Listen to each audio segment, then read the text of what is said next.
Chips. Hey everyone, here's Bogdan from Shift Studios. Today we are back with another tutorial for the Halloween series, and on this one we are starting to populate our map with the assets that we created previously. So let's get started. So here we are back in Blender, and first of all let me just separate those, and if you just press 1 or 2 or 3 you can separate your assets so that you can make them visible. And I want to select the house and I want to drag that up because right now the house is actually under or like inside the map that we created, and I pretty much want to leave the map in the place that we have right now. So let me just deselect all of those and let's drag the house up to around here. And right now we can make everything else visible again. And we want to start placing the house onto our map. So let's drag that here and at the base of the mountains, like we said. That looks like the right size already. Let's see if we can fit it. So we don't want the legs to be visible, so we'll be needing a hill around that part. That's why we created the stairs also. So that would be a good place. Okay. Let's rotate that a bit and make it a bit smaller maybe around here. Okay, maybe rotate it on the other side. We also want to add some lights, and one of them would be the moon. And I want it to be coming from behind the mountains. So that would be a good placement for the house also. So we can take some really beautiful shots. Let me just get it on the right position. Okay. And we can select the vertices that are under the house, and with proportional editing we want to track just that plot of land. We drag it a bit up, and we can do it again with another one to around here so that we hide the legs that are under the house. And it's no issue if you cover a bit of the base of the house, since like the ground is not even like anywhere, and at least not in our story. We're not doing a retail business render for those ones. And yeah, that's it for the house. Let's move around the stone formation with the cauldron and the ritual site and all the cool stuff in there. So let's make them selectable, and I want to select all of the assets that are inside of there. So we parented those, this one, and then we can select the other two like that. Let's get those up and into position. So I want it to be around the house. Right now it's way too big. So I want those assets to be around the house, but not like really, really close to the house, because we'll be having a walking scene with the wizard. So we want that to fit our storyline also. So that would be a fitting place. Let's see about the placement. We want to create a footpath for the wizard to follow until he gets to the ritual site. And then he will chant his spell, and then you'll see we'll have some nice stuff happening. Okay, maybe drag it around here and he can make a turn so we can see him in action. So we can get it close to the house, but we can rotate the stones so that he has to follow a bit and take a turn before he enters the stone circle. So maybe move it around here. We'll just make him walk more. Who cares that he's old? Okay, that looks pretty good. Let's apply the new scale. And right now we want to also go and drag the cemetery. So we want the cemetery to be really close to the house. more like close from the entrance. Let me just save first. But first, let me drag the wizard, and I want to put him in place so that we get an idea of how big he should be. Whoops, I left his face and his stuff in place. Let's select all of those and parent them. Okay, and right now they are parented to the stuff. That won't be an issue. We just want to give it the proper size. So right now he's like a giant, so that doesn't really fit. It would be a pretty cool story, but nah, we don't go for that. So maybe around this size should fit him. So let's see, he should be about door size so that he can enter and get in and out of the house. Okay, let's go for something like this. Okay, and I'll leave him on the porch so that he can chill a bit. Okay. Maybe I'll rotate him a bit since we have our stairs not so straight. Don't worry about the fact that right now our stairs are levitating. We'll be going around that later. So let me drag the assets for the symmetry. Let's just first unlock those and block the witch since that's his position that he'll be blocked on, and the same for the house.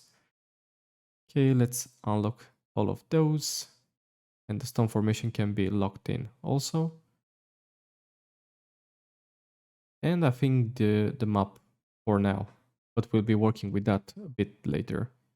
So let's get all of those here and drag them down and see how we can make a really nice looking symmetry. I know that we don't have so many assets, but we'll just have to improvise, I guess.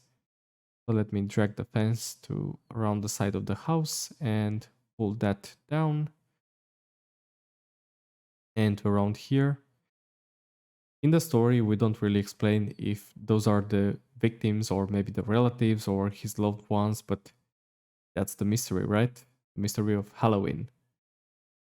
So let's drag other fence that we've just created around here. I think I'll do them split. Okay, and maybe we could create a third one also.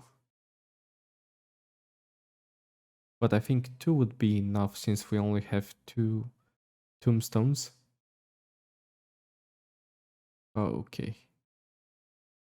Let's see how it looks with 3, and if we are not happy with those, we can just delete it. Okay.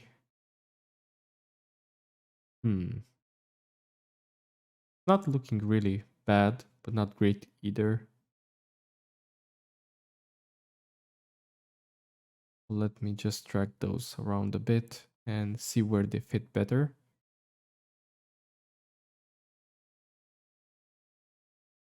Okay, if we go to the top side, I want them aligned. And let's drag right now. Let's drag the tombstones around, and we want to select this one and that one at the same time. But those are parented, so let's drag those here.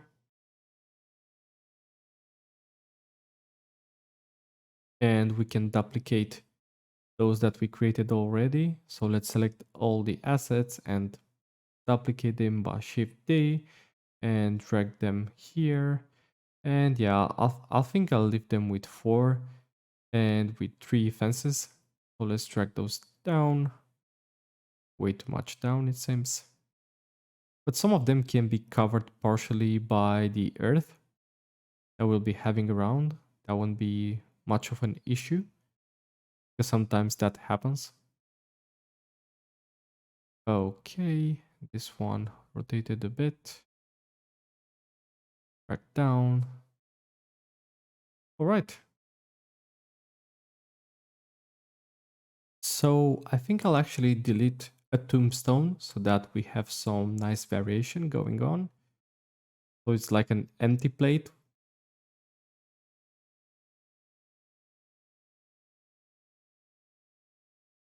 And I want to drag that down a bit also. And this one, let's move it a bit laterally. Okay, that looks pretty good. Let's make this pumpkin smaller and drag it close to the first tombstone. And let's drag this one also and make it smaller. And I want this one to be behind it. So we'll have a pair of pumpkins here, and I think I'll create one more the other side of the house. These ones will be like brothers. I thought about creating some crows too, but we don't need that since we already got quite some assets that we want to display. You could create some, like that would help, but you'd have to animate them and shade them, and that would take a while. And we already have a lot of things to cover. So this would be the placement for the third pumpkin, so pretty close to the entrance. And now we have some levitating trees that we want to place around. We can put those three in the cemetery and then we can come back later and modify them by using a particle system. So we don't need to include them by now. So let's drag those all on the x-axis. And the clouds, I think I'll place right now, since those won't be using any particle settings. So let's make them bigger and move them around the map. I certainly know that I want the cloud to be kinda between the mountains. And I want this one to drag around the map. A small one. We can create a duplicate for it that would be going lower. We have some high altitude ones and some lower ones. Okay, that looks pretty good as a placement. We'll be animating the clouds also. And place this small one here too. So we'll be having one that hovers above the mountains and a small one that goes between them, or it looks like it goes between them, but it's actually behind. Okay, let me drag those to the side.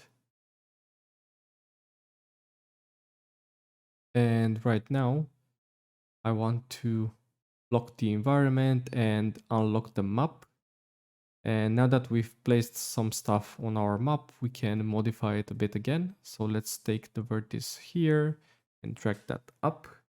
So I want to cover half of the last step and then get the ground upper so that our steps stay actually onto the ground itself. And the pumpkins can be partially covered by the ground. That won't be an issue. Not that much. Certainly not that much. So let's take this one down around here. That would be the front porch.